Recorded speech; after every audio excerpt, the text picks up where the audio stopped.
The Lives of the Saints by the Reverend Alban Butler, taken from the 4th edition, published in 1954. September 7th, St. Cloud. St. Cloud, called in Latin Clodoradus, is the first and most illustrious saint among the princes of the royal family of the first race in France. He was son of Clodomir, king of Orleans, the eldest son of St. Clotilda, and was born in 522.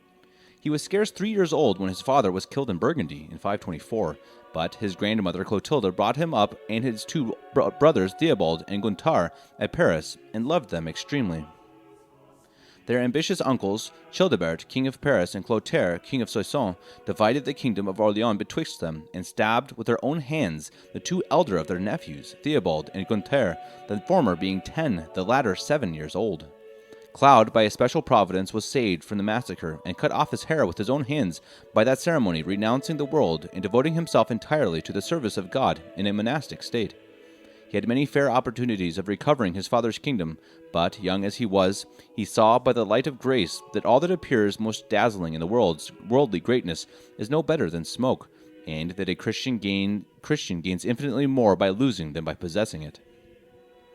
In the true estimation of things, he most emphatically deserves to be styled a king who is a master of himself, and has learned the art of ruling those passions to which kings are often miserably enslaved. His contempt of all earthly things increased in proportion as he advanced in virtue and heavenly light. After some time he removed from his first abode to put himself under the discipline of St. Severinus, a holy recluse who lived near Paris, from whose hands he received the monastic habit. Under this experienced master, the fervent novice made great progress in Christian perfection, but the neighborhood of Paris being a trouble to him, who desired nothing so much as to live unknown to the world, he withdrew secretly to Provence, where he passed several years and wrought many miracles. Seeing he gained nothing by the remoteness of his solitude, after his hermitage was once made public by many resorting to him, he at length returned to Paris, and was received with the greatest joy imaginable. At the earnest request of the people, he was ordained priest by Eusebius, Bishop of Paris, in 551, and served that church some time in the functions of the sacred ministry.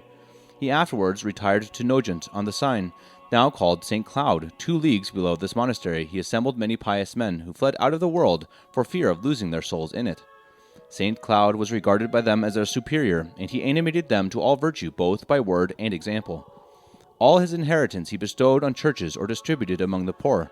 The village of Nogent he settled on the episcopacy of Paris, as is mentioned in the latter's patent, by which this place was erected into a duchy and peerage in favor of the archbishopric.